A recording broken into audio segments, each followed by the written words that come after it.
The worst abuser of spray tan or baby oil?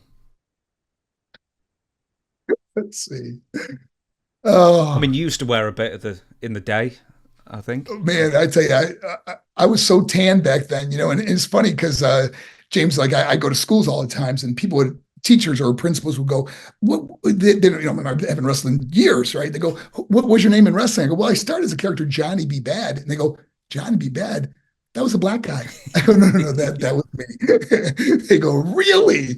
It's so hard for them to believe that I was that character, look so different. I always had the thin mustache, the long hair, and of course the dark tan. Do you Um, know, just because you mentioned that, I've got to ask. So let's go back to '91. I think your first match is against Sid on TV, and then soon after you pulled off, and then you become the Johnny B. Bad character. So we're Actually, talking.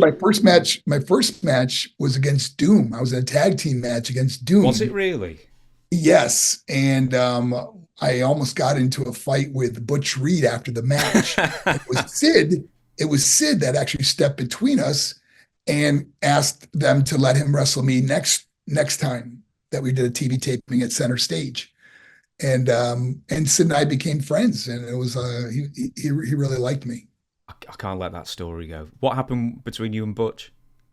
Well, and Butch was another intense, tough guy, and so the finish of the match. Remember, this is my first time wrestling there.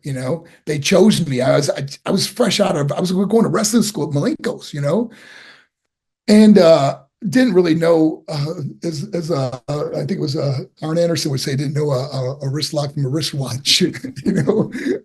So the finish is they put you. Doom was world tag team champions, and they put you up on the shoulders, and then they come off the top rope and hit you, and you kind of flip over, and then they pin you 1, 2, 3.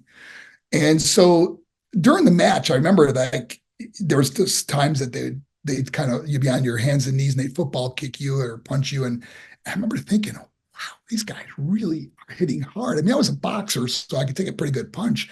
But being an enhancement guy, you're kind of just there for them to look good. So they laid it in, and I was okay with that. But anyways, after the finish was 1, 2, 3. Now me thinking, not understanding the business like I would later on, was that after they pin me 1, 2, 3, it's TV. Let me get out of the ring so they can enjoy holding their hands up and not be in their way, so to speak.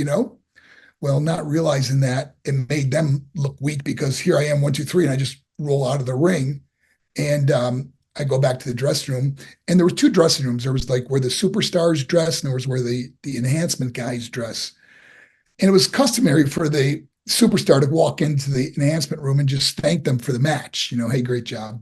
Thanks for doing the job, whatever. And it was just customary that you see him walk in and give a guy a hug or way to go, a high five or something. Well, I hear them coming in, but I hear Butch Reed yelling, "That mother effer," and this and that. And I had no idea. I thought I did it. I did okay. And then he started telling me, "You never get out of the ring. When we pin you, you lay there like you're dead." And he's going on to me. And at that point, I just profusely started apologizing. I go, "I am so sorry, man. I didn't know." And he started really getting on me, like, "You effing this and that." He goes, "I should kick the ass out of you." And it just kept going on and on. And there's a certain switch that happens in many of us that have fought before. You can apologize and say, "I'm sorry," but when it gets to a point where they're not going to accept it anyway, you basically come back and say, "Hey, F you." You know what I mean? And that when we squared off and we're about to go at it, and Sid actually got kind of in between us and said, "Hey, man, it's his first time, blah, blah, blah." And it was cool. It was all cool. And then Sid said, "Hey, man, you did a great job. I'm going to ask them to let me work with you next time." And that's how I got in. And after that was when Dusty Rhodes asked me into his office after the match and said to me, "Anybody ever tell you you look like Little Richard?" Now, I thought he was talking about a wrestler. So I said, "I don't know who Little Richard is." He goes, "You don't know Little Richard?" I go, "Oh, the singer Little Richard." I go, "No, I never heard anyone say that."